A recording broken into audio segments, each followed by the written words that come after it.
దేవుని యొక్క కృపను బట్టి మరొకసారి బెర్షెబా సహవాసంతో కలిసి ఆరాధించడానికి దేవుడిచ్చిన కృపను బట్టి దేవునికి వందనాలు చెల్లిస్తూ ఉన్నాను. और फिर एक बार इस प्रकार बेर्शेबा के कलीसिया के साथ इस विश्वासी के साथ मिलकर इस प्रकार परमेश्वर की आराधना करने के लिए जो परमेश्वर ने ये समय भाग्य दिया है, इसके लिए परमेश्वर के अनुग्रह के लिए मैं धन्यवाद देता हूँ. ఇది గొప్ప ఆధిక్యతగా సంతోషంగా ఆనందిస్తూ ఉన్నాను. और इस विषय में बहुत ही मैं सौभाग्यवान समझता हूँ और इसमें मैं आनंद भी मनाता हूँ. ఈ సమయంలో దేవుని యొక్క లేఖనాలను జ్ఞాపకం చేసుకొని లేఖనానుసారంగా దేవుని ఆరాధించడానికి దేవుడు సహాయం చేయనుగాక. इस समय कुछ वचन भाव को देखते हुए और वचन के भाग थोड़े ध्यान करते हुए हम आराधना के लिए तैयारी యెషయా గ్రంథము 6వ అధ్యాయము, यशायाह किताब उसका 6 अध्याय, యెషయా గ్రంథము 6వ అధ్యాయము, यशायाह किताब उसका 6 अध्याय 2, 3, 4, 5 వచనాలు మనందరము కలిసి చదువుకుందాం. उसका दूसरा, तीसरा, चौथा वचन साथ मिलकर पढ़ते हैं. యెషయా గ్రంథము 6వ అధ్యాయము 2 నుంచి 6 వచనాలు, అవసరమైతే 7వ వచనాన్ని కూడా మనందరం కలిసి బిగ్గరగా మన బైబిల్ ఓపెన్ చేసి చదువుకుందాం. यशायाह किताब उसका 6 अध्याय उसका 2 से लेकर 6 वचन तक, अगर हो सके तो 7 वचन भी हम साथ मिलकर ऊंची आवाज से पढ़ेंगे.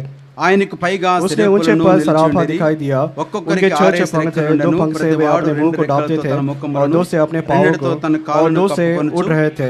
वे एक दूसरे की पुकार के कह रहे थे, सेनाओं का यहोवा पवित्र पवित्र पवित्र है, सारी पृथ्वी उसके तेज से भरपूर है. సర్వలోకమైన और भगाने वाले के शब्द से डेवढ़िया की नींव डोल और भवन धुएं से भर गया.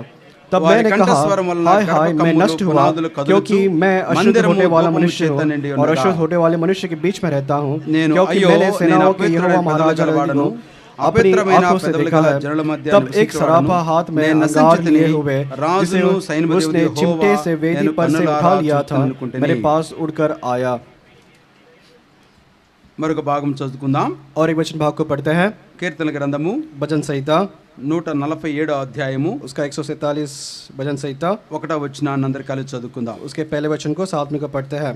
147 1వ వచనము, भजन संहिता 147 उसका पहला वचन. 147 1వ వచనాన్ని చదువుకుందాం. भजन संहिता 147वां भजन उसका पहला वचन भाग साथ मिलकर पढ़ते हैं. యెహోవాను స్తుతించుడి, यह की स्तुति करो, क्योंकि अपने परमेश्वर का भजन गाना अच्छा है, क्योंकि वो मनभावना है, उसकी स्तुति करनी मनभावनी है. దేవుని సహాయం కొరకే చిన్న ప్రార్థన చేసుకుందాం. परमेश्वर की सहायता के लिए छोटी सी प्रार्थना करते हैं. జీవగల మా ప్రభువా, నీకు వందనాలు స్తోత్రాలు చెల్లిస్తూ ఉన్నాం. దయగల తండ్రి, నీ ప్రేమెంతో అపారమైనది దేవా, నిన్ను స్తుతిస్తూ గణపరుస్తూ ఉన్నాం. తిరిగి ప్రభా యొక్క నూతన మాసము ప్రభా చివరి ప్రభుదినాన్ని మాకు అనుగ్రహిస్తూ వచ్చినందుకే మీకు వందనాలు. ప్రభా 3వ ప్రభుదినం మాకు అనుగ్రహిస్తూ వచ్చినారు. బెర్షెబా ప్రజలతో కలిసి పరిశుద్ధులతో నేను కూడా మరొకసారి నేను స్తుతించడానికి ఘనపరచడానికి మీరు నాకు అనుగ్రహించిన మంచి అవకాశం కొరకే స్తుతిస్తూ ఉన్నాను. ప్రభా చదవబడిన లేఖనాలు మీరు జ్ఞాపకం చేసుకునండి. ప్రభా నీ మాటలు ఎంతో గంభీరములు, అవి దహించు అగ్నిలై ఉన్నాయి. అందుని బట్టి మీకు వందనాలు. మీరు మాతో మాట్లాడండి యోగ్యమైన రీతిలో. ప్రభా నిన్ను మెప్పించే విధానములు ఏ విధంగా ఆరాధన చేయాలో మాకు దయచేయండి. అల్పుడున్న అయోగ్యుడిని ప్రభా, దేనికి పనికిరా నన్ను నీ సిలువ చాటున మరుగుపరిచి తెరవబడిన ఆకాశం నీ మాటలు అనిపించమని, నన్ను మరుగు చేయమని నీ ఆత్మ సహాయమును కోరుకుంటూ మా ప్రభువును రక్షణ యేసుక్రీస్తు నామములో ప్రార్థించి వేడుకొనుచున్నాము తండ్రి, ఆమేన్.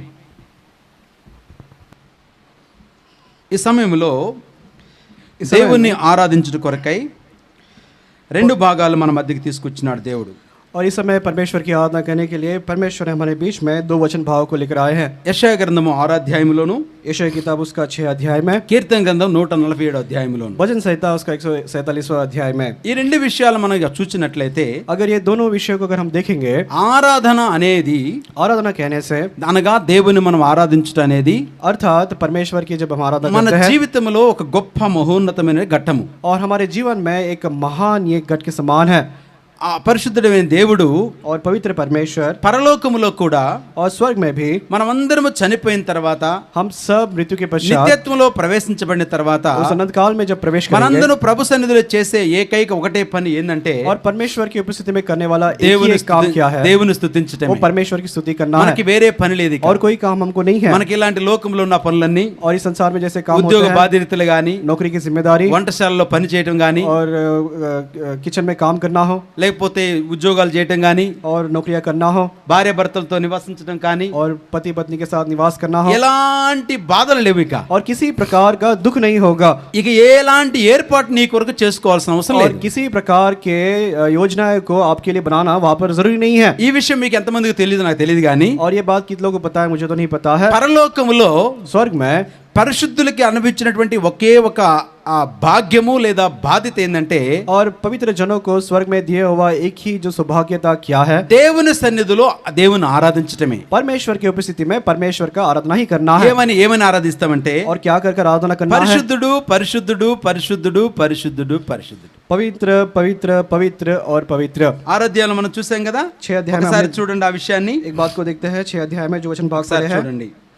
యెషయా గ్రంథం 6వ అధ్యాయం 3వ వచనంలో यशायाह की- వారు సైన్యములకు అధిపతి యెహోవా పరిశుద్ధుడు పరిశుద్ధుడు పరిశుద్ధుడు సర్వలోకము ఆయన మహిమతో నిండి ఉన్నదని గొప్ప స్వరములతో గాన ప్రతిగానములు చేయుచుండిరి. वे एक दूसरे से पुकार पुकार कह रहे थे सेनाओं का यहोवा पवित्र पवित्र पवित्र है सारी पृथ्वी उसके तेज से भरपूर है ఆడ మనం చెప్పేటువంటి మాటలు ఏంటంటే और यहाँ पर कही हुई बातें क्या है వేరే మాటలు మనం ఏం చెప్పము. और कोई दूसरी बातें नहीं बताएंगे ప్రభా నాకు అన్ని చేసావు నాయనా, परमेश्वर आपने हमको सब कुछ किया నాకు है ఎన్నో మేళ్ళు చేసావు, कितने भलाई के काम किए हैं అవన్నీ కూడా మనం వర్ణించడానికి కుదరదు. वो सारे विवरण करना हमको काफी नहीं है ఒక్కటే పదం వాడతాము. और एक ही पद को हम इस्तेमाल ఏంది ఆ करेंगे పదం అంటే वो शब्द क्या है పరిశుద్ధుడు పరిశుద్ధుడు పరిశుద్ధుడు. पवित्र पवित्र पवित्र నేను ఇంకా యాక్చువల్గా నేను ఒక మాట చెప్పాలనుకుంటున్నాను. और एक बात को बताना चाहता हूँ సాతానుడు బహుయుక్తిగా शैतान बहुत ही युक्ति के साथ దాన్ని దొంగిలించట కొరకై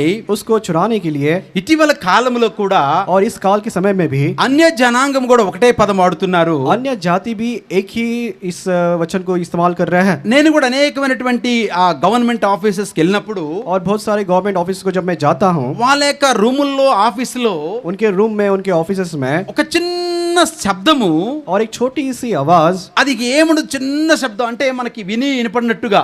और ऐसा धीमी छोटी आवाज होता है मानो कि अनसुना सुना जैसा हमको लगता है ఏంటి ఆ స్వరం అంటే वो स्वर कैसा है ఓం.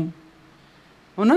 और ये जो शब्द है वैसे सुनाई देता है తప్పుగా అర్థం చేసుకోకూడదు. उसको गलत मत सोचिएगा ఓం. ఇంక వేరే పద్మం వస్తే వినిపిస్తుందా? और कोई दूसरा शब्द सुनाई नहीं देता దాని है అర్థం ఏంటంటే इसका मतलब क्या है దేవుడు పరిశుద్ధుడు, परमेश्वर पवित्र है ఓం అంటే దేవుడు అని అర్థం. और ओम कहने से परमेश्वर కనుక पवित्र ప్రియమైన है। దేవుని బిడ్డలారా వేరే శబ్దాలు లేవిక. और कोई शब्द नहीं है అనేకమైన సందర్భాలు బైబిల్ ఉన్నాయి. और बहुत सारे संदर्भ बाइबल में है కనుక మనం ఏం చేయాలంటే इसलिए हमें क्या करना है ఈ లోకములో దేవుని ఆరాధించేటటువంటి రమ్యత, और इस संसार में परमेश्वर की आराधना करने का जो भाग्य है ఆ మనోహరమైనటువంటి అనుభవంలోకి और वो मन भावना मनोहर अनुभव में जब जाना है మనందరం కూడా రావాల్సిన వారంగా ఉన్నాం. हम सभी को उस अनुभव में आना है అందుకే కీర్తనాకారుడు 147 అధ్యాయం అన్నాడు చూడండి. इसलिए भजन संहिता 147 में क्या कहता 147 है అధ్యాయం 1వ వచనంలో उसके पहले वचन में యెహోవాని స్తుతించుట మంచిది, यह की स्तुति करना भला है మన దేవునికి స్తోత్రగానము చేయుట మంచిది. और परमेश्वर का भजन गाना अच्छा है అర్థమైందా? ఏమన్నారు చెప్పండమ్మా. और यहाँ पर क्या लिखा गया ఏది बताइए? మంచిదట మనకి జీవితంలో? हमारे जीवन में कौन सा भला है దేవుని ఆరాధించటం, परमेश्वर की आराधना करना దేవుని స్తుతించటం, परमेश्वर की स्तुति करना దేవుని మహిమపరచటం, परमेश्वर की महिमा करना పరిశుద్ధుడు పరిశుద్ధుడు పరిశుద్ధుడని और पवित्र पवित्र గాన पवित्र ప్రతిగానములతోటి. और वो जो है परमेश्वर के गान प्रतिगान कर रहे हैं అంటే ఏంటి దాని అర్థం ఏంటి? इसका मतलब क्या है ఇప్పుడు దైవజనుడు భక్సింగ్ గారు और परमेश्वर की दास भाई बक्से అనేకమైనటువంటి గీతాలు రాస్తూ ఇచ్చినారు. और बहुत सारे गीतों को उन्होंने लिखे हैं అంటే భక్సింగ్ గారు కాదు, और मतलब भाई बक्सिंग దేవుని పరిశుద్ధులు, परमेश्वर के पवित्र जन అనేకమైనటువంటి పరిశుద్ధులు దేవునితో ప్రేరేపించబడిన వారై और बहुत सारे पवित्र जन परमेश्वर से प्रेरणा బీజే पाते పాల్ గారు हुए లాంటి వాళ్ళు डीजे पॉल हो చాలా మంది ఉన్నారు వాళ్ళంతా పరిశుద్ధులు. और बहुत सारे लोग पवित्र लोग हैं వాళ్ళందరూ కూడా దీంట్లో రాసినటువంటి ఆరాధన గీతాలు కావచ్చు, స్తుతి గీతాలు కావచ్చు, కృతజ్ఞత అండి, మనకి ఒక ప్రత్యేకమైన పాటలు ఉన్నాయి. और इस गीत पुस्तक में आराधना हो, स्तुति के ఈ गीत हो, आराधना के పాటలన్నీ गीत हो, కూడా ये सारे गीत ప్రతిదానికి కూడా వాక్యాన్ని ఆధారం చేసుకొని और सारे गीत वचन के आधारित होते हुए వారు అనుభవపూర్వకంగా పాడినటువంటి పాటలు. उन्होंने अनुभव पूर्वक लिखे हुए गाए हुए गीत है. ఎంత మాధుర్యం ఉంటుందో. इसमें कितना ही मधुरता है. అందుకే బక్సింగ్ గారు అనేవాళ్ళు, इसलिए बक्सिंग भाई को बोलते थे, బక్సింగ్ గారు भाई बक्सिंग 3 పాటలు ఖచ్చితంగా ఆరాధనకు ముందు పాడించేవారట. और आराधना के पहले 3 गीत निश्चय वो गाया करते थे. ఎందుకు 3 పాటలు పాడించేవాడంటే, और क्यों 3 गीत गवाते थे? అసలైనటువంటి నిజమైన క్రైస్తవులు और सच्चा जो विश्वासी मसीह है మొట్టమొదటి పాట పాడే ముందే రావాలంట. और सबसे पहले गीत गाकर ही आना है. ఇంకా మంచి పరిశుద్ధులైతే और भी अच्छे पवित्र लोग होंगे ప్రారంభ ప్రార్థనకే రావాలి. और जो आरंभ की प्रार्थना होते हैं उसी समय वो समय पे आना है. అయితే బక్సింగ్ గారు ఏం చెప్పారంటే, लेकिन भाई बक्सिंग ने क्या बताया? Indian time is rubber band. और इंडियन टाइम जो है एक रबर बैंड जैसा है. అంటే రబ్బర్ బ్యాండ్ అంటే మన బ్రదర్స్ కి అర్థం కావట్లేదు, సిస్టర్స్ కి అర్థం అవుతుంది. ब्रदर्स को समझा नहीं है, सिस्टर्स को समझ गया है. అంటే వాళ్ళు ఏమంటారు, హెయిర్ బ్యాండ్ అంటారు. वो लोग बोलते हैं हेयर बैंड. Hair band. దాన్ని ఎన్ని మడతలు వేస్తారు? और उसको कितने उसको फोल्ड करते हैं? ఉన్నది ఇంతే జుట్టు. इतना ही छोटी, इतना అమ్మ, छोटा होता है. క్షమించండి నన్ను, क्षमा करें. ఎందుకంటే కొంతమంది నిద్రలో ఉన్నారని కొన్ని మాటలు చెప్తున్నా. और कुछ लोग नींद में है దాన్ని इसलिए ఇన్ని बता మడతలు పెట్టి, और उसको बहुत से बार उसको దాన్ని 4 మడతలు పెట్టి मोड़ते हैं, उसको और 4 मोड़ते हैं తిప్పి తిప్పి ఇంత చేస్తారు దాన్ని. और उसको घुमा कर मोड़ कर छोटा सा అంటే करते ఎందుకు हैं. చెప్తున్నా అంటే, क्यों बता रहा हूँ? అది లాగే కొంది సాగుతూ ఉంటది. और जैसे जैसे उसको खींचेंगे रबर को, वो और जो है और भी बढ़ता जाता है. ఇంకా ఎక్కువ లాగారనుకో और भी अगर खींचेंगे తెగిపోయింది. और टूट जाएगा. నేను ఎందుకు చెప్తున్నా అంటే, मैं क्यों बता रहा हूँ? 10 గంటలకు ఆరాధన అంటే और 10 बजे जब आराधना कहा जाता है 10 గంటలే, वो 10 बजे ही है. 9:55 అన్నా కాదు అసలు ఇంత. और 9:55 भी नहीं. 10 అంటే 10, 10 कहेंगे तो 10 ही है. 9 అంటే 9. 9 बोलने से 9 है. ఖచ్చితంగా బక్సింగ్ గారు 5 నిమిషాలు 10 నిమిషాలు ముందే ఆరాధనకు వచ్చేవాడు. और निश्चय भाई भगत सिंह उनके समय में आराधना के लिए 10 मिनट पहले ही वो आ ఇది जाते थे. దైవికమైన క్రమం ఇది. और ये परमेश्वर का ईश्वरीय क्रम है. దేవుని సన్నిధిలో ఆరాధించటం అన్నా, और परमेश्वर की उपस्थिति में आराधना करना हो, దేవుని సన్నిధిలో సేవ చేయటం అన్నా, परमेश्वर की उपस्थिति में सेवा करना हो, సమస్తము కూడా క్రమము. और सब कुछ जो है एक नियम के अनुसार है. క్రమం అంటే క్రమమే. और नियम कहने से नियम ही है. దాంట్లో ఎలాంటి రాజీ పడేవాడు కాదు और బక్సింగ్ उसमें గారు. किसी प्रकार के जो है राजीपन में नहीं आते थे. ఒకసారి एक बार బక్సింగ్ గారు ఆరాధనకు వస్తూ ఉన్నాడు. और भाई भगत सिंह आराधना के लिए आ रहे थे. చిన్న పిల్లల విషయంలో और छोटे बच्चों के विषय में ఆ చెప్పులు ఆడబడ్డాయి. और जो चप्पल है वहां पर गिर गए. ఆ చెప్పులు అలాగే పట్టుకొని और वो चप्पल को ऐसे ही उठाकर బైబిలు పాటల పుస్తకం సంకల పెట్టుకొని और बाइबल और जो गीत की किताब है एक ఆ बगल में చెప్పులు रखे పట్టుకొని పులిపేటకు వచ్చింది. और वो चप्पल को उठाकर इस पुलपिट के पास आए. ఇక చూడు, और देखिए, ఎక్కడ వాళ్ళు అక్కడ గప్చిప్. और जहाँ लोग थे उसको देखकर, ये दृश्य को देखकर शांत बैठ गए. చెప్పులు స్టాండ్ లో ఉన్నటువంటి దేవసాయం అన్న అని ఈ దేవసాయం అన్న కాదులే. और चप्पल स्टैंड में उस समय जो देवसायम भाई थे, నేను చెప్పులు స్టాండ్ లో ఉన్నాను కదా, और मैं चप्पल के स्टैंड में हूँ. ఈ చెప్పులు లోపలికి ఎట్టి వచ్చినాయి जब బక్సింగ్ గారి मैं चप्पल చేతిలోకి? के स्टैंड में हूँ तो भाई बक्सिंग के पास ये चप्पल कैसे चला गया? ప్రేమైన దేవుని బిడ్డలు, ఎందుకు చెప్తున్నట్టు మాట? प्रिय भाइयों, क्यों मैं ये बता रहा हूँ? క్రమము, ये एक नियम क्रम है. క్రమము, क्रम है. క్రమము, और एक क्रम है. క్రమము. ये एक क्रम है. There is no substitute for that. और इसके लिए कोई भी दूसरा उपाय नहीं है. నో అనౌన్స్మెంట్, నో ప్రకటన. और इसमें कोई भी अनाउंसमेंट भी करना जरूरी नहीं है. దేవుని కుమారుడు లోకములకు ప్రత్యక్షమైనప్పుడు जब परमेश्वर का पुत्र इस संसार में प्रकट हुआ, విశ్వాసిని కనుగొందునా. वो कहता है कि क्या मैं विश्वासियों को जानूंगा. అంటే దాని అర్థం ఏంటి? इसका मतलब क्या है? గడ్డపారలు ఎగిరిపోతున్నాయి నాయన. देखिए, जो फावड़े होते हैं, गड्ढापारले. हाँ, जो फावड़े होते हैं हाँ. वही उड़कर जा रहे हैं. ఉగుడాకులు ఏమాగుతాయి? ఉగుడాకులు అంటే ఏం చెప్పనన్నా? ఉగుడాకులు ఉగుడాకులనా? ఉగుడాకులు. Oh my God. ఇస్తరాకులు కదన్నా. చెట్టుకి ఆకులు ఉంటాయి, ఎండిపోయిన ఆకులు ఉంటాయి కదా. हाँ, जो జొన్న చెట్టుకి ఆకులు ఉంటాయి. हाँ, जो सूखे हुए पत्ते हैं वो उड़ जाते हैं. అమ్మ క్షమించాలి, నాకు మీ భాష రాదు, నా కొరకు ప్రార్థన చేయండి. आपकी అంటే बात- చెట్టుకి ఆ ఎండిపోయిన ఆకులు ఉంటాయి కదా. और जो पेड़ पर सूखे हुए पत्ते होते हैं. గడ్డపారంటే ఇది ఇనుప ఐరన్ది. और देखिए, जो फावड़ा बोलते हैं वो एक लोहे के जैसा होता है. ఇదే గాలికి ఎగిరిపోతుందట. देखिए, ये जो फावड़ा है जो लोहे का है, इतना वजन है, वही हवा से उड़ जा रहा है. ఎగిరిపోదా? ये क्या फिर ये जो रुमाल है या पत्ते उड़ेंगे नहीं? అంటే అర్థమైంది చెప్పింది. जो मैं बता रहा हूँ आपको समझ में आ పెద్ద रहा है? పెద్ద పెద్ద పెద్ద సేవకులే बड़े बड़े जो सेवक है దేవుని సన్నిధిలో తొలగిపోతూ ఉంటే बड़े बड़े सेवक ही परमेश्वर की उपस्थिति से जो है वो भटक నిన్నగా మొన్న బాప్తిస్మం తీసుకొని క్షమాపణ పొందినటువంటి మారు మనసు పొందిన వారు ఎలా నిలబడతారు? कल या परसों के दिन जिन्होंने बपतिस्मा लिया है, मन फिरा है, वो कैसे रुक पाएंगे, खड़े हो पाएंगे? అంటే దాని అర్థం ఏంటంటే इसका मतलब क्या है? ఎన్నో సంవత్సరాలుగా మేము దేవుని బిడ్డలమైనటువంటి వారే और बहुत सालों से जो कहते आते हैं हम परमेश्वर के बच्चे हैं, క్రమాన్ని परमेश्वर के बच्चे పాటించకపోతే हैं, अगर वैसे लोग ही इस क्रम को अगर नहीं मानेंगे, నిన్న మొన్న వచ్చిన వాళ్ళు ఏం క్రమం और పాటిస్తారు कल के दिन या इससे पहले जो भी लोग आए हैं ने, वो क्या स्थिर रहेंगे? అనే సందర్భంలో భక్సింగ్ గారి మాటలు చెప్తారు. और ये संदर्भ में भाई भक्त सिंह उस समय बातें करते आए. కనుక ప్రియమైన దేవుని బిడ్డలారా, इसलिए परमेश्वर की प्रिय जन, దేవుని సన్నిధిలో परमेश्वर की उपस्थिति में, దేవుని సన్నిధిలో परमेश्वर की उपस्थिति में క్రమము జరిగించటం అనేది और क्रम को नियमित रूप से पूरा करवाना మన జీవితాలకి క్షేమకరము, वो हमारे जीवन के लिए बहुत ही भली बात है, మన జీవితాలకు ఆశీర్వాదకరము. और हमारे जीवन के लिए वो आशीष का कारण भी है. కనుక ప్రియమైన వారలారా, इसलिए प्रियो, ఇక్కడ చెప్పబడే మాట మనం చూసినట్లయితే यहाँ पर कई भी बातें अगर देखते हैं 147 అధ్యాయంలో చూసినట్లయితే 147 के भजन में जब ఆడ देखते हैं, ఏముందంటే वहाँ पर क्या लिखा गया है? దేవుని స్తుతించటం మంచిది, यह की स्तुति करना भला है, దేవుని కీర్తించటం మంచిది, परमेश्वर की गीत भजन गाना वो अच्छा है. అది ఎట్లాంటి మనోహరము. और यहाँ पर लिखा है कि वो बहुत ही मन भावना है. మనోహరం అంటే और मन भावना कहने से చాలా ఉన్నతమైనటువంటి శ్రేష్టమైనటువంటి పదహారము, और बहुत ही श्रेष्ठ और ऊंचा एक पदार्थ है. ఎంత మనోహరము. और कितना मन भावना है. ఇక మనం దేవుని యొక్క మాటల్లో వర్ణించలేము కానీ और परमेश्वर को इस वचन में उसको वर्णन नहीं कर सकता है. కనుక మనోహరం అంటే దేవునికి మరి ప్రీతికరమైనది. और यहाँ पर हिंदी में मन भावना लिखा है, परमेश्वर को जो प्रीतिकर है, దేవునికి ఇష్టమైనటువంటి బలియాగము, और परमेश्वर को इच्छा का बलिदान है, దేవునికి ఇష్టమైనటువంటి యాగము. और परमेश्वर की इच्छा का यज्ञ है. కనుక ప్రియమైన వారలారా, इसलिए प्रियो, ఇంకొక మాట జ్ఞాపకం చేసుకుందాము. और एक बात को याद करते हैं. హెబ్రీయులకు రాసిన పత్రిక, हिब्रानी की पत्री, హెబ్రీయులకు రాసిన పత్రిక हिब्रानी की पत्री 13వ అధ్యాయము, उसका 13 अध्याय, హెబ్రీయులకు రాసిన పత్రిక 13వ అధ్యాయము हिब्रानी की पत्री उसका 13 अध्याय 14వ వచనంలో ఉంచండి. 14వ వచనంలో उसके 14 वचन में लिखा गया है, देखिएगा. 15వ వచనం చదవండి. 15 वचन पढ़िएगा. కాబట్టి చదవనమ్మా. హెబ్రీయులకు రాసిన పత్రిక 13వ అధ్యాయం 15వ వచనం అందరూ తీసి చదవండి. सब साथ में पढ़ते हैं. इसलिए हम उसके द्वार स्तुति रूपी కాబట్టి ఆయన बलिदान, ద్వారా మనము अर्थात ఎల్లప్పుడూ होठों का స్తుతియాగము फल जो उसके చేయదము, नाम का अंगीकार करते అనగా हैं, ఆయన परमेश्वर को నామమును सर्वदा ఒప్పుకొనుచు चढ़ाया జిహ్వా करे. ఫలము అర్పించుదము. అనగా ప్రియమైన వర్లరా, इसका मतलब प्रियो, దేవుని ఆరాధించటం అనేది మనోహరమైనది, परमेश्वर की आराधना करना मन भावना है, అది ప్రీతికరమైనది, वो बहुत ही प्रीतिकर है, అది శ్రేష్టమైన బలి, वो श्रेष्ठ बलि है, అది స్తుతి యాగము. और वो स्तुति का यज्ञ है. ఆ స్తుతి యాగం అంటే ఇక్కడ అర్థం ఏంటంటే इसका मतलब यहाँ पर क्या है? మన నోటి మాటలతోటి, हमारे मुख्य बातों के द्वारा, మన పెదవులతోటి हमारे होठों के द्वारा, జిహ్వా ఫలము అన్నది ఇక్కడ. और देखिए हमारा होठों का फल करके लिखा गया है, జిహ్వా ఫలము और होठों का फल है. అంటే జిహ్వా అంటే నాలుక.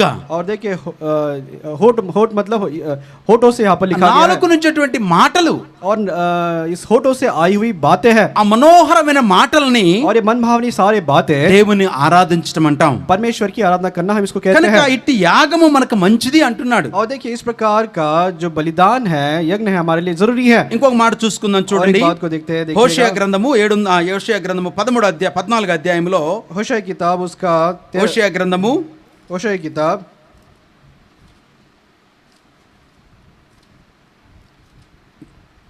హోషేయ గ్రంథము होशे किताब 14వ అధ్యాయము होशे किताब उसका 14 अध्याय, రెండవ వచనం చదవండి. उसका दूसरा वचन पढ़िएगा. అందరు చూడమ్మా, దయచేసి అందరూ ఓపెన్ చేయండి, బైబిల్ తీయండి, सब बाइबल खोलिएगा. ఏం తొందర ఏమి లేదు. చదవండి. होशे किताब 14 अध्याय दूसरा वचन है.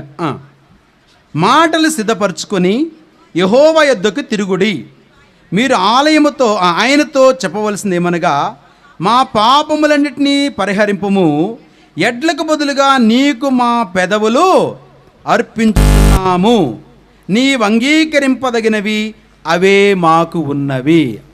दूसरे वचन में पढ़ता हूँ, बातें सीख कर यहोवा की और लौट कर उससे कह, सब अधर्म दूर कर अनुग्रह से हम पर ग्रहण कर, तब हम धन्यवाद रूपी बलि चढ़ाएंगे. చూసారా, ఇక్కడ హోషేయ చెప్తున్నటువంటి మాటలు ఏంటంటే यहाँ पर होशे कही हुई बातें क्या है? మాటలు సిద్ధపరచుకునడి. कहता है कि वचन को तैयार करो। ఏ మాటలు సిద్ధపరచుకోవాలి? और वो वचन बातें क्या है? దేవుని ఏ విధంగా ఆరాధించాలో परमेश्वर को किस प्रकार आराधना करना ఆ है మనోహరమైన మాటల్ని और वो मनभावनी सारे बातें సిద్ధపరచుకోమంటున్నాడు. उसको तैयार करने के लिए कहता ఎక్కడ है। సిద్ధపరచుకోవాలి? और कहाँ पर तैयार करना है? మనం దేవుని సన్నిధికి వచ్చిన తర్వాత हम परमेश्वर की उपस्थिति में आने के बाद అప్పటికప్పుడు సిద్ధపరచుకోవడం కాదు. तब के तब जो है तैयार करना नहीं है। వారమంతా और पूरे हफ्ते भर సోమవారం మొదలుకొని శనివారం వరకు सोमवार से लेकर शनिवार तक మన జీవితంలో దేవుడు అనేకమైనటువంటి అద్భుతాలు ఆశ్చర్యాలు చేస్తూ వచ్చినాడు కనుక हमारे जीवन में परमेश्वर ने बहुत सारे अद्भुत और आश्चर्य कामों किए हैं। इसके कारण వాటిని జ్ఞాపకం చేసుకుంటూ उसको याद करते हुए ఆయన చేసిన మేలులకు ప్రతిగా और उसने जो किए भलाई के प्रति విరిగి నలిగిన హృదయముతోటి टूटे फूटे मन के साथ సాత్వికమైన స్వభావముతోటి और सात्विक मन के साथ పరిశుద్ధతైన అలంకరణను ధరించుకొని और पवित्रता का अलंकरण धारण करते हुए ఆ మాటలు సిద్ధపరచుకోవాలి. वो सारे बातों को हमें तैयार करके रखना है। ఏంటి ఆ మాటలు? वो बातें क्या है? నీవు పరిశుద్ధుడవు, तू पवित्र है, నీవు పరిశుద్ధుడవు, पवित्र है, నీవు పరిశుద్ధుడవు. आप पवित्र है। అయితే చూడండి యెషయా గ్రంథంలో ఏమంటుంది చూడండి, ఆ మాట చూసుకుందాం. यशायाह किताब में देखते हैं क्या యెషయా कहता है। గ్రంథంలో 6వ అధ్యాయంలో ఏమనొచ్చు త్వరగా ముగించుకుందాం. तुरंत समाप्त करेंगे। యెషయా గ్రంథంలో यशायाह किताब ఏ విధంగా యెషయా ఉజ్జయ ఆరాధన చేస్తున్న ఒకసారి చూద్దాం. देखिए उज्जय किस प्रकार 6వ అధ్యాయం 1వ వచనం करता है। చూసినట్లయితే రాజైన ఉజ్జియా మృతి నొందిన సంవత్సరంలో అత్యున్నతమైన సింహాసనమందు ప్రభు ఆసీనుడై ఉండగా నేను చూచుతని. जिस वर्ष उज्जिया राजा मरा मैंने प्रभु को बहुत ही ऊंचे सिंहासन पर विराजमान देखा और उसके वस्त्र में घेरे मंदिर भर ఇక్కడ गया। ఏమంటున్నాడంటే यहाँ पर क्या कहता है? ఆయన మృతి పొందిన సంవత్సరం అత్యున్నతమైన సింహాసనమందు. देखिए उसके मृत्यु के पश्चात अति ऊंचे स्थान में। అయితే ఇక్కడ యెషయా ప్రవక్త ఏమని చెప్తున్నాడంటే और यहाँ पर यशायाह नबी क्या कहता है? ఆ కింద మాటలు చూడండి, 5వ వచనం చూడండి. नीचे के वचन 5 वचन నేను देखिएगा। అయ్యో तब मैंने कहा నేను అపవిత్రమైన పెదవులు గలవాడను, मैं अशुद्ध होटे वाला मनुष्य हूँ అపవిత్రమైన పెదవులు గల జనముల మధ్య और నివసించువాడను, अशुद्ध होटे वाले मनुष्य के बीच में रहता నేను हूँ నశించి తిని. क्योंकि मैं नाश हुआ हूँ। కనుక యెషయా ప్రవక్త తను చెప్తున్న మాటలు ఏంటంటే और यहाँ पर यशायाह नबी कही हुई बात నేను क्या है? అపవిత్రమైన పెదవులు కలిగిన వాడను. कहता है कि मैं अशुद्ध होटे वाला मनुष्य हूँ। అక్కడ హోషేయ ఏం చెప్తున్నాడంటే वहाँ पर होशे क्या कहता है? మీ పెదవులను సమర్పించుకోమంటున్నాడు. कहता है अपने होठों को तू समर्पण बलिदान चढ़ा दे। అనగా మీ పెదవుల ద్వారా अर्थात अपने होठों के द्वारा ఏమైతే దేవుని విషయంలో కృతజ్ఞత కలిగి ఉన్నారో जो कोई परमेश्वर के विषय में ఆ आभार रखे మాటలు है సిద్ధపరచుకోమని उस చెప్తూ सारे ఉన్నాడు. बातों को तैयार करने के लिए कह रहा है। అయితే ఈయనేమంటున్నాడంటే लेकिन ये क्या कहता है? నేను అపవిత్రమైన పెదవులు కలిగిన వాడను, कहता है कि मैं अब अशुद्ध होटे वाले का मनुष्य हूँ అపవిత్రమైన జీవితం కలిగిన వాడను, और अपवित्र जीवन को मैं रखता हूँ అపవిత్రమైన మనసు కలిగిన వాడను, और अपवित्र मन को भी मैं रखता हूँ। నా తల్లి పాపములో నన్ను గర్భం ధరించినది. और मेरी माता ने पाप में ही मुझे गर्भ धारण किया है। కనుక ప్రియమైన వాళ్ళారా, इसलिए प्रियो పాప సహితుల్లో నుంచి और पाप सहित से పాపరహితుడు ఎలా వస్తాడు? और पाप रहित कैसे आएगा? పాప సహితుడులో నుంచి और जो पापी है उसमें से పాపరహితుడు రాలేడు. पाप रहित कोई भी नहीं आ सकता అనగా है। అర్థం ఏంటంటే इसका मतलब क्या है? పాపముతో నిండిన మన జీవితంలో నుంచి, इसका मतलब पाप से भरा हमारा जो जीवन में से పాపములో మునిగిన మన జీవితాలలో और నుంచి पाप में डूबा हुआ हमारे जीवन में से మరి ఆ పరిశుద్ధత ఎలా వస్తుంది మనకి? वो पवित्रता कैसे हमको आ सकता है? అది రావడానికి అది వీలు పడదు. और वो आने के लिए किसी प्रकार का संभवता नहीं है। కనుక ప్రియమైన వర్లరా, इसलिए प्रियो అందుకే ఏమంటాడంటే इसलिए यहाँ पर क्या कहता కొలస్సీ है? రాసిన పత్రిక कोलोस्सी की पत्री 1వ అధ్యాయము, कोलोस्सी की पत्री उसका पहला अध्याय కొలస్సీ రాసిన పత్రిక 1వ అధ్యాయము 13వ వచనం చూడండి. कोलोस्सी की पत्री उसका पहला अध्याय उसका 11 वचन देखिएगा। చదవండమ్మా. ఆయన మనలను ఆయన మనలను అంధకార సంబంధమైన అధికారముల నుండి విడుదల చేసి విడుదల చేసి తాను ప్రేమించిన తన కుమారుని యొక్క రాజ్య నివాసులుగా చేసెను. రాజ్య నివాసులుగా చేసెను. 13 वचन है। ఆ उसी ने కుమారుని యందు మనకు విమోచనము అనగా పాప క్షమాపణ కలుగుచున్నది. కనుక ప్రియమైన దేవుని బిడ్డలారా, इसलिए परमेश्वर की प्रियो అంధకార సంబంధమైనటువంటి వారము, अंधकार के संबंधित हम जो है పాప సహితులైనటువంటి మనము, और पाप के वश में जो हम కనుక हैं మనలో నుంచి ఏ మంచిది కూడా రాదు. और हम में से कुछ भी अच्छी वस्तु नहीं आ सकती है। కనుక మన పెదవులు అపవిత్రమైనవి. इसलिए हमारे होठ अपवित्र है అపవిత్రమైన పెదవులు కలిగిన నన్ను और अपवित्र होटे वाला मुझे ఏ విధంగా నిన్ను ఆరాధించగలను? और कैसे मैं परमेश्वर की आराधना कर सकता हूँ? నేను ఏమాత్రం అర్హుణ్ణి కాదు ప్రభువా किसी भी प्रकार की योग्यता को नहीं रखता हूँ प्रभु। అని తన పాపాల విషయం ఒప్పుకొనుచు ఉన్నాడు. और इस प्रकार अपने पापों के विषय में परमेश्वर के पास वो कबूल कर रहा है। అనగా నిన్ను ఆరాధించడానికి నాలో యోగ్యత లేదని చెప్తూ वो ఉన్నాడు. कहता है इस भाग में आराधना करने के लिए मैं किसी प्रकार की योग्यता को नहीं रखता हूँ। అప్పుడు उस समय 6వ వచనం చూడండి. 6వ 6 వచనం. वचन देखिएगा। అప్పుడు ఆ శరాపులలో ఒకడు తాను బలిపీఠం మీద నుండి కారుతో తీసిన నిప్పును చేత పట్టుకొని నా ఎద్దుకు ఎగిరి వచ్చి నా నోటికి దాన్ని తగిలించి तब एक सराप हाथ में से अंगारा लिए हुए उसे चिमटे से वेदी पर से उठा लिया था और मेरे पास उड़कर आया। ఏమైందంటే ఇక్కడ 6వ వచనంలో 6 वचन में क्या लिखा गया है?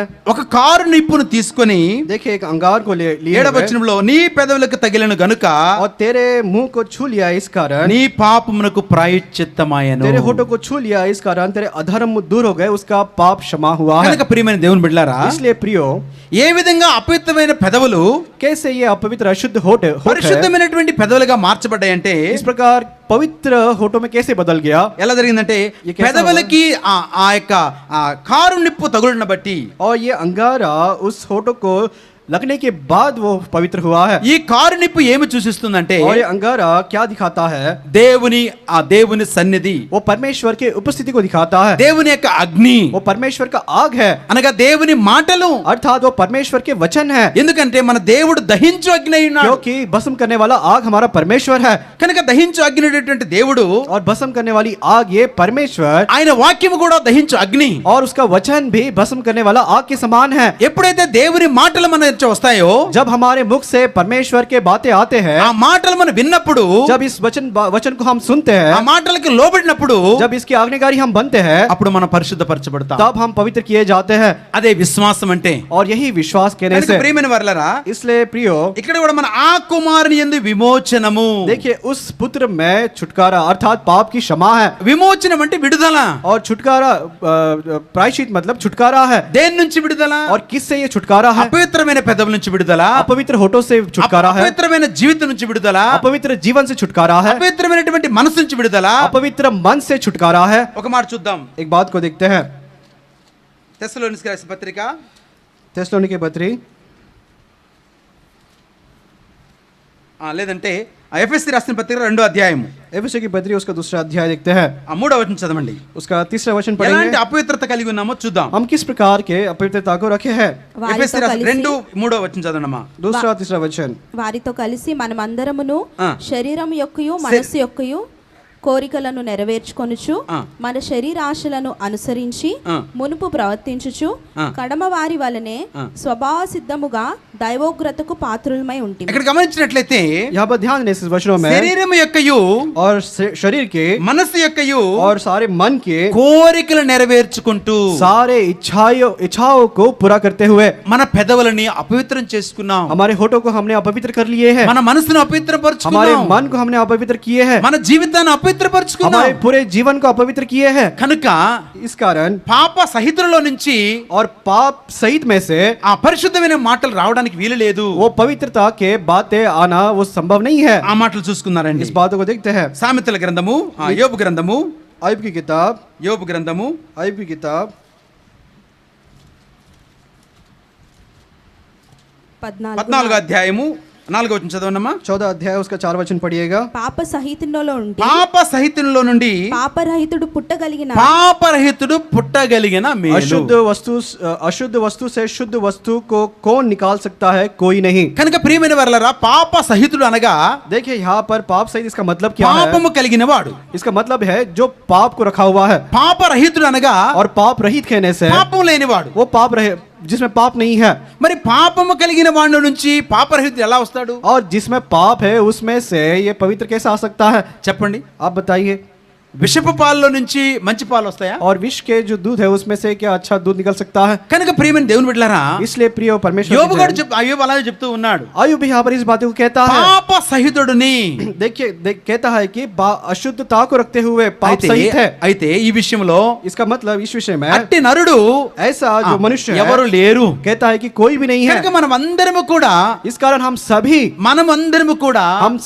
మన పాపముల చేత, हमारे पापों के कारण, అపరాధముల చేత, हमारे अपराधों के कारण చచ్చినటువంటి వారంగా ఉన్నాం। हम मरे हुए के समान हैं। మాలో ఏ మంచితనము లేదు, हमें किसी प्रकार की अच्छी మనలో बात नहीं है, పరిశుద్ధత లేదు। हमें पवित्रता नहीं है। అయితే लेकिन పరిశుద్ధుడైన యేసుక్రీస్తు ప్రభువారు पवित्र यीशु मसीह जो प्रभु जी है, మన కొరకై हमारे लिए ఆ కలువరి శిలువలో उस कलवरी क्रूस पर విమోచన క్రయధనముగా छुटकारे का दाम होकर ఆయన బలి చేయబడుతూ వచ్చిన, वहां पर वो बलिदान किए गए हैं, సిలువ వేయబడుతూ వచ్చిన। वो क्रूस पर टांगे गए हैं। కనుక ఆ యొక్క పరిశుద్ధ రక్తములో నుంచి और उस पवित्र लहू में से మనం విమోచించబడ్డాం. हमने छुटकारा को पाए हैं. కనుక ప్రియమైన దేవుని బిడ్డలారా, इसलिए परमेश्वर के కింద प्रिय 4వ వచనం చూసినట్లయితే नीचे 4 वचन में जब देखते हैं దైవోగ్రతకు పాత్రులమైన ఉన్నట. हम परमेश्वर के उस क्रोध के पात्र बने हुए हैं. దైవ ఉగ్రతకు పాత్రులమైన పనాయం. परमेश्वर के क्रोध के पात्र बन गए మన हैं. అపవిత్రత జీవితాన్ని బట్టి, हमारे अपवित्र जीवन के कारण, మన అపవిత్రమైన మనసుని బట్టి, अपवित्र मन के कारण, మన శరీరమును బట్టి, हमारे शरीर के कारण మనం ఏమైపోయానంటే हम क्या बने हुए हैं? దేవుని యొక్క ఉగ్రతకు గురైనాము. परमेश्वर के क्रोध के पात्र हम बने हुए हैं. అర్థమవుతుందా? समझ रहा है? దేవుని ఉగ్రత అంటే అర్థమైందా? परमेश्वर का क्रोध దేవునికి मतलब क्या है? కోపాగ్నికి మనము బలి అయిపోయినాము. परमेश्वर के उस क्रोध के आग में हम बलि होने वाले हैं. కనుక ప్రియమైన వారలారా, देखिए प्रियो, ఆయన కోపానికి అగ్నికి బలైపోతే अगर उसके उस कोप को, उस अग्नि के क्रोध में अगर हम बलि ఏ हो जाएंगे, మనుషుడు ఆయన ఎదుట నిలవగలడు? और कौन मनुष्य है उसके सामने रुक सकता है? కనుక నరుని జ్ఞాపకం చేసుకోవడానికి, और मनुष्य को स्मरण करने के लिए, మనుషుని జ్ఞాపకం చేసుకుంటకు मनुष्य को स्मरण करने के लिए వాడు ఏ పాటి వాడు? वो क्या ही है. కనుక ప్రియమైన వారలారా, इसलिए प्रियो, అందుకే అంటాడు, చూడండి ఒక మాట చూసుకుందాం. इसलिए यहाँ पर कहता है, एक ఫిలిప్పీ बात రాసిన देखिएगा. పత్రికలో, फिलिपियों के पत्री, ఫిలిప్పీ రాసిన పత్రికలో फिलिपियोस की पत्री,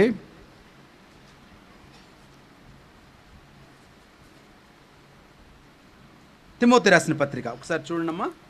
तिमुथियुस की पत्री देखिएगा एक बार. తిమోతి రాసిన పత్రిక, లేదంటే ఓకే,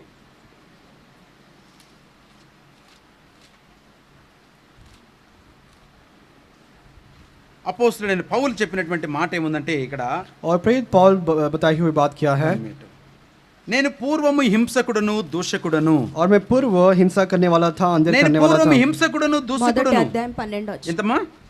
తిమోతికి రాసిన మొదటి పత్రిక చదవండి, మొదటి చదవండి. అధ్యాయం 12 వచనం. చదవండమ్మా. పూర్వము దూషకుడును హింసకుడను హానికరుడైన నన్ను చాలు చాలు. పూర్వము దూషకుడను, और पूर्व जो है निंदा करने वाला, హింసకుడను, सताने वाला హానికరుడును. और अंधेर करने वाला. చూసావా, మనకున్నటువంటి బిరుదులు ఏంటంటే, हमको दिया होगा दर्जा क्या మన है? జీవితంలో हमारे जीवन में దేవుని మనం గాయపరిచిన వారము, परमेश्वर को हमने घाव दिए हैं, దేవుని దూషించిన వారము, परमेश्वर को निंदा किए हैं, దేవుని అపహసించిన వారము, परमेश्वर को हमने ठट्टा किए हैं, దేవుని అపహాలన చేసిన వారము. परमेश्वर को ठट्टा के कारण हम बनाए हैं. అర్థమవుతుందా? అపోస్తలుడైన పౌలు చెప్తున్నాడు. प्रेरित पौल यहाँ पर कहता है. కనుక ప్రియమైన వారలారా, इसलिए प्रियो, ఏం చెప్తున్నాడు ఆయన అంటే, वो क्या कहता है? నేను देखिए, దూషకుడను, कहता है कि मैं निंदा करने वाला हूँ. అనగా దేవుని దూషించిన వాడిగా ఉన్నాడు. अर्थात उसने परमेश्वर की निंदा किया हुआ దేవుని है, సంఘాన్ని హింసించిన వాడిగా ఉన్నాడు. परमेश्वर के कलीसिया को उसने हिंसा पहुंचाया है. అంత మాత్రమే కాదు, इतना ही नहीं, యెరూషలేము సంఘాన్ని ఆయన హింస పెట్టినటువంటి వాడిగా यरूशलेम की ఉన్నాడు. कलीसिया को उसने वहां पर हिंसा किया है, అనేకమైనటువంటి హింస పెట్టినటువంటి వాడుగా और बहुत सारे हिंसा सताने वाला इस प्रकार बनकर, ఆ విషయాలను కూడా జ్ఞాపకం और वो చేసుకున్నాడు. सारे बातों को इस वचन में याद दिला रहा है. అయితే ఏమంటున్నాడంటే, क्या कहता है? దేవుని కనికరము చొప్పున,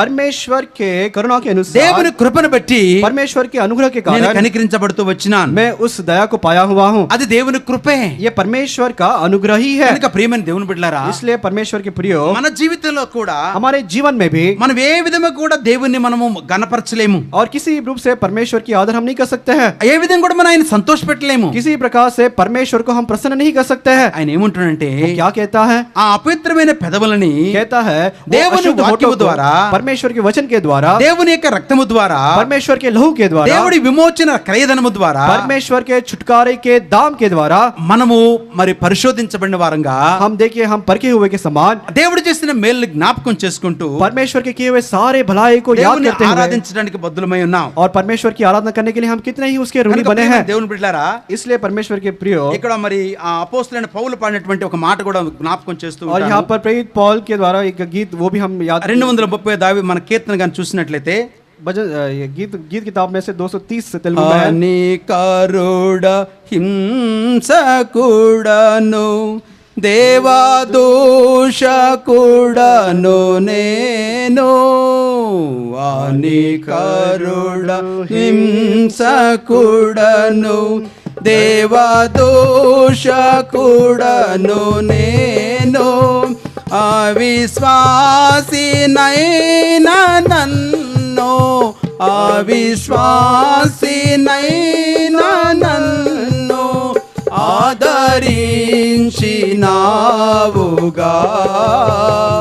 ఎంత జాలి యేసువా, ఇంతయనియు హించలేను, ఎంత జాలి యేసువా.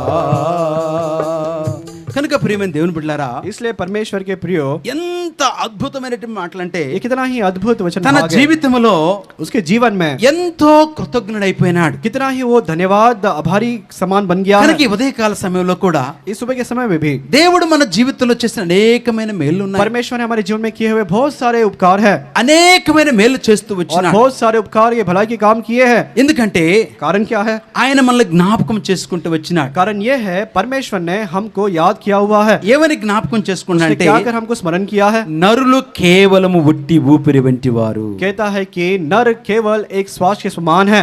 వారు తమ నాసికారంధ్రములలో वो उनके नथनों में ప్రాణము కలిగిన వారు ఉంది ఏబు గ్రంథములో. और आयुब किताब में लिखा है केवल उस प्राण को वो रखे हुए हैं। అనగా దాని అర్థం ఏంటంటే उसका मतलब क्या है? మన నాసికారంధ్రంలో మాత్రమే ఉంది మనకి ఆయువు. हमारे नथनों के अंदर ही ये श्वास अर्थात ये जीवन है। ఒక్క 2 నిమిషాలు గాని ముక్కు మూస్తే या 1-2 मिनट अगर हमने हमारे नाक को మనం बंद कर दिया ఏమైపోతామో हम తెలియదు. क्या हो जाएंगे पता नहीं। కనుక ప్రియమైన దేవుని బిడ్డలారా, इसके लिए परमेश्वर के प्रियो, దేవుని మాటలు మనం జ్ఞాపకం చేసుకొని परमेश्वर के वचन को स्मरण करते हुए ఆయన ఆరాధించడానికి బద్దులమైన उसकी आराधना करने की हम ऋणी है। కనుక యోబు మనకి మరి అపోస్తలుడైన పౌలు చెప్పినట్లుగా प्रेरित पौल जैसा कहता है రోమ वैसे పత్రిక आयुब भी- 1వ అధ్యాయం చూసినట్లయితే రోమ పత్రిక रोमी की पत्री उसका पहला अध्याय 1వ అధ్యాయము 5వ అధ్యాయము 10వ వచనం చూడండి. 5वां अध्याय उसका 5-10 वचन चदवंడి रोमी की अम्मा. पत्री 5 अध्याय 10 वचन। ఏలయనగా ఏలయనగా శత్రులమై ఉండగా శత్రులమై ఉండగా ఆయన కుమారుని మరణం ఆయన ద్వారా కుమారుని మరణము ద్వారా మనము దేవునితో సమాధానపరచబడిన అర్థమైందా? ఎడల చెప్పండి, ఇక్కడ ఏమంటాడంటే यहाँ पर क्या మనము लिखा गया है? ఆయనకి శత్రులమై ఉండగా. क्योंकि हम बैरी जब उसके हम बने हुए थे। అపోస్తలుడైన పౌలు చెప్తూ ఉన్నాడు, प्रेरित पौल की बात को कहता है ఆయన రక్షించబడక ముందు और वो उद्धार पाने से पहले ఆయన శత్రువుగా ఉంటూ వచ్చినాడు. और वो परमेश्वर के शत्रु बने हुए हैं। ఎలాంటి శత్రువు అంటే वो कैसा शत्रु बना है? గమాలియేలు పదముల యొద్ద गमालियल के चरणों के पास నిష్ఠ కలిగిన వాడుగా, और निष्ठा के साथ ధర్మశాస్త్రాన్ని అభ్యసించిన వాడుగా, व्यवस्था को उसने अभ्यास किए हुए ఎంతో గొప్ప ధర్మశాస్త్ర పండితుడిగా ఉన్నటువంటి వాడు. और कितना ही बड़ा व्यवस्था का पंडित बना हुआ है। ఆ ధర్మశాస్త్రాన్ని అనుసరించి और ये व्यवस्था को अनुसरण करते हुए సంఘాన్ని చిత్రహింసలు పెట్టినటువంటి और వాడు. कलीसिया को बहुत ही गंभीर ఆయన हिंसा చెప్తూ उसने ఉన్నాడు, पहुंचाया है। वो ये बात कह నేను रहा है। శత్రువునై ఉండగా, वो कहता है कि जब मैं बैरी हुआ నేను था, శత్రువునై ఉండగా, जब मैं बैरी बना था ఆయనకి నేను శత్రువునై ఉండగా, और उसको जब मैं शत्रु बना हुआ ఆయన था, మాటి మాటికి నేను సిలువ వేస్తుండగా, उसको बारंबार क्रूस पर जब मैंने మాటి डाला, మాటికి ఆయన గాయములు లేపుచుండగా, बारंबार जब मैंने उसको घाव पहुंचाया, మాటి మాటికి ఆయన గడ్డమి పెరుగుచుండగా, बारंबार मैंने उसके दाढ़ी को जब मेरे हाथों से नोचा, మాటి మాటికి ఆయన ఆ యొక్క పల్లెం ఆ యొక్క పక్కడెముకల్లో బల్లెముతో పొడుస్తుండగా, और बारंबार उसके पसली पर उस भाले से मैं मार रहा था। ఏమనంటే నా उसने क्या కుమారుడా, कहा? నా కుమారుడా, मेरे पुत्र, నేను నీ కొరకు నా ప్రాణం నర్పించాను. कहता है कि यीशु मसीह मेरे पुत्र मैंने तेरे लिए मेरे నీ प्राण को కొరకే दिया నా है ప్రాణం నీకు అర్పించాను, और तेरे लिए मैंने प्राण को दे दिया రక్తమును है, కార్చాను. मैंने रहू को बहाया है। ఎంత చక్కని మాట అంటే, कितनी अच्छी बात है। యెషయా देखिएगा గ్రంథము 53 అధ్యాయం ఒక మాట జ్ఞాపకం చేసుకుని ఆరాధనలో ప్రవేశిద్దాం. यशायाह की किताब उसका 53 अध्याय में యెషయా గ్రంథము 53 అధ్యాయము 53 अध्याय यशायाह की 1 किताब నుంచి 6 వచనాలు ఒకసారి చూడండమ్మా. 1 से लेकर 6 वचन देखिएगा। మేము తెలియజేసిన సమాచారము ఎవడు నమ్మెను? ఆ, యెహోవా బాహువు ఎవనికి బయలుపరచబడెను? లేత మొక్కవలెను, ఎండిన భూమిలో మొలిచిన మొక్కవలెను అతడు ఆయన ఎదుట పెరిగెను. అతనికి సురూపమైనను సొగసైనను లేదు. మనం అతనిని చూచి ఆపేక్షించినట్లుగా అతని యందు సురూపము లేదు. చాలా ఇక్కడ చూడండి దేవుని ప్రేమ यहाँ पर स्पष्ट में देखिएगा प्रियो, ఎంత చక్కగా कितने యెషయా अच्छे ప్రవక్త से- దయచేస్తున్నాడంటే, और यशायाह के नबी क्या कहता है? ఆయన లేత మొక్క వలె ఎండిన భూమిలో మొలిచిన వాడుగా ఉన్నాడు. देखिए वो उस समान अंकुर के समान ऐसी जड़ के समान उगा जो అంతగా సుతిమెత్తగా పెరుగుతున్నటువంటి వాడు देखिए इतना सुनीत जो है वो वहां पर बड़ा हुआ ఎలా है। చేయబడ్డాడంటే, वो कैसा बनाया गया है? స్వరూపమైన లేదట. कहता है कि किसी प्रकार का सुंदरता उसमें नहीं है, అంటే ఆయన సౌందర్యం కలిగిన వాడు. अर्थात वो सुंदरता को रखने वाला है। పరమగీతాలు షూలమితి అంటది, और श्रेष्ठ गीत में నా सुलमती कहती ప్రియుడు है, అతి మనోహరుడు, कहते हैं అతి సుందరుడు, मेरा जो प्रिय है वो 10,000లో నేను గుర్తించగలను. मेरा प्रिय सुंदर है, 10,000 में उसको मैं కనుక जान सकती అంత हूँ। అతి సుందరుడైనటువంటి వాడిని और ऐसा सुंदरवान इस परमेश्वर నీ నా को పాపములు ఏం చేసినాయంటే मेरे और आपके पाप ने क्या किया है? అందహీనునిగా చేస్తూ వచ్చినాయి. उसको सुंदरहीनता में నీ लेकर నా गया है। పాపములన్నీ కూడా और आपके और मेरे पाप ఆయన మీద మోసుకునుడు ద్వారా उसके ऊपर लादने के द्वारा స్వరూపము కూడా లేకుండా అయిపోయింది. उसका कोई भी रूप नहीं बचा है। ఎండిన భూమిలో ఎదిగినటువంటి ఆ యొక్క స్వరూపం లేనటువంటి వాడికి అయిపోయినాడు. देखिए जैसे निर्जल भूमि भूमि कैसा होता है वैसा वो निर्जल बना हुआ है ఆయన తృణీకరించబడి వాడే అన్నాడు, और वहां पर ठुकराया गया हुआ है వ్యసనాక్రాంతుడిగా చేయబడినాడు, और वो मनुष्य का त्यागा हुआ बना है ఎన్నిక చేయబడినవాడిగా అయిపోయినాడు. और किसी प्रकार के गिनती में नहीं वो लिया गया है. కారణం ఏందో తెలుసా ప్రియమైన వర్లరా? इसका कारण क्या है पता है प्रियो? కేవలం నీ పాపలు నా పాపాలను బట్టి. कारण यही है कि आपके और मेरे पापों के कारण. కనుక ప్రియమైన వర్లరా, इसलिए प्रियो ఆయన ఎంత చక్కగా ఆ మాటలు వర్ణిస్తూ వచ్చిన, और वो कितने अच्छे से इस बातों को वर्णन किए ఏ हैं విధంగా మన దేవుని ఆరాధించుకోగలుగుతాం, और कैसे हम बिना परमेश्वर की आराधना करे रह पाएंगे. దేవుని ఆరాధించాలి మనం. परमेश्वर की आराधना हमें करना है, ఆయన మాటలు మనకు జ్ఞాపకం उसके చేసుకోవాలి. सारे बातों को हमें याद करना है. ఎంతో చక్కని మాటలవి. और कितने ही अच्छी ये बातें हैं. దావీదు కీర్తనకాడు అంటుంటాడు ఈ మాటని, और भजन रचने वाला ये बात को कहता है, అనేకమైన సందర్భాలు ఈ మాటలు నేను జ్ఞాపకం చేసుకుంటాను. और बहुत सारे संदर्भ में ये बात को स्मरण करता हूँ. ఉదయాన్నే 4 గంటలకి నేను లేవటం అలవాటు నాకు. और सुबह 4 बजे उठने की मुझे आदत है. ఒక్కొక్కసారి 2:30కే లేస్తాను. कभी कभी 2:30 बजे उठ जाता हूँ. లేచిన తర్వాత उठने के बाद ఈ పాట చరణం పాడుకోకుండా నేను ఆరాధన చేయను. और ये गीत को बिना गाए हुए मैं आराधना नहीं తెలుగులో करता हूँ. ఉన్నటువంటి ఒకటే చరణం పాడతాను. और तेलुगु में एक ही चरण को गाता हूँ. చక్కని మాట చూడండి. बहुत ही अच्छा ये యెష वचन మరి वहाँ पे लिखा है. తెలుగులో ఉంటుంది 50 అధ్యాయం చూడండి. స్వరమండలమా సీతారా మేల్కొనిడి మీరు కూడా, మేల్కొనుడి మీరు కూడా, స్వరమండలమా సీతారా మేల్కొనుడి మీరు కూడా, మేల్కొనుడి మీరు కూడా, వేకువనే లేచెదను, వేకువనే లేచెదను, స్తుతిగానము చేసెదను, స్తుతిగానము చేసెదను, స్తుతిగానము చేసెదను, స్తుతిగానము చేసెదను. దేవా నా హృదయము నీ యందు స్థిరమాయన్, నే పాడుచు స్తుతింతున్, నా ఆత్మగానము చేయున్, నే పాడుచు స్తుతింతున్, నా ఆత్మగానము చేయున్. దైవజనుడు ఒకసారి భక్సింగ్ గారు परमेश्वर के दास भाई भक्त ఈ सिंह పాట పాడుతూ ఉన్నప్పుడు इस गीत को जब गा रहे थे మళ్ళీ ఇంకొకసారి పాట పాడమన్నాడు. और उन्होंने कहा कि और एक बार इस गीत को गाना. ఎందుకు చెప్తున్నాడు ప్రేమైన దేవుని और బిడ్డలారా? ये क्यों वो बता रहे हैं? 92 దావీదు కీర్తన ఒక మాట జ్ఞాపకం చేసుకుందాం. 92 भजन को एक बार याद టైం करते हैं. అయిపోయింది. 92 దావీదు समय हो కీర్తనలో गया है. 92 ఒకటో వచనం మనం చూసినట్లయితే, पहले वचन को जब देखते हैं, యెహోవాను స్తుతించుట మంచిది, యెహోవాను స్తుతించుట మంచిది, మహోన్నతుడా మహోన్నతుడా నీ నామమును నీ కీర్తించుట నామమును మంచిది. కీర్తించుట यहोवा का మంచిది. धन्यवाद करना भला है परम प्रधान, तेरा नाम का भजन गाना भला है. నా మటుకు నేను ఒక మాట చెప్పగలను. और मैं एक बात को कह सकता हूँ, సింగింగ్ కావచ్చు, गीत गाने में हो, స్తుతించడం కావచ్చు, स्तुति में हो, దానికి ఒక నేనేం పేరు పెట్టానంటే उसको एक नाम मैंने क्या दिया है? మార్నింగ్ డికాషన్ అని పేరు పెట్టా. और मॉर्निंग डिकॉशन करके रखा है मैंने.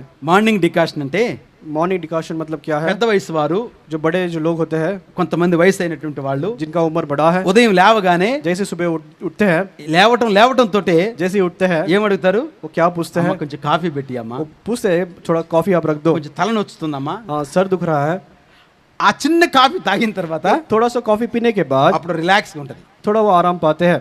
కనుక మన జీవితంలో కూడా हमारे जीवन में भी దావీదు కీర్తనకాడట और दाऊद जो भजन నాట్యం रचने वाला, చేస్తూ పాటలు పాడాడు. वो नाट्य करते हुए गीत गाते थे. నిజంగా ప్రియమైన వారు, నేను కూడా और प्रियो मैं भी, నేను పశువులు కాపరిగా ఉన్నాను చిన్నప్పుడు. और बचपन में चरवा के समान में काम करता था. ఆ గేదెలు కాసుకుంటూ और जितने सारे పాటలు पशु పాడుకుంటూ కూని రాగాలు తీసుకుంటూ उनको चराते चराते इस प्रकार के गीतों को ఎంతో गाते हुए ఆనందించేవాడను. बहुत ही आनंद करता था. ప్రభు కృపను బట్టి 6వ తరగతి ప్రభుని దేవుని నమ్ముకున్నాను. और प्रभु के अनुग्रह के अनुसार 6वीं कक्षा में ఆ परमेश्वर దినం को मैंने మొదలుకొని ఈ దినం వరకు కూడా जाना. उस दिन से लेकर अब तक నా జీవితంలో मेरे जीवन में చెప్పనసక్యమైనటువంటి और बिना वर्णन किए हुए ऐसे भलाई के काम సంతోషాన్ని అనుభవించడానికి और आनंद को अनुभव करने के लिए నాకు దేవుడు సహాయం చేస్తూ ఉన్నాడు. परमेश्वर मेरी सहायता करते आ रहा है। కనుక ప్రియమైన దేవుని బిడ్డలారా, इसलिए परमेश्वर के प्रियो ఎంతో హృదయ భారంతో చెప్తూ ఉన్నాను, और कितने हृदय के बोझ के साथ ये నీ बात मैं बता హృదయం रहा మన हूं। దేవుణ్ణి ఆరాధించలేకపోతే, अगर आप अपने हृदय के अनुसार परमेश्वर की आराधना नहीं कर पाओगे, దేవుని మనసు ఎరిగి నువ్వు ఆరాధించలేకపోతే, परमेश्वर के मन को न जानते हो अगर आप ఆయన आराधना करोगे, హృదయానుసారి ఎలా అవుతావు నువ్వు? आप उसके हृदय के अनुसार कैसे बन सकते हो? మన జీవితాలలో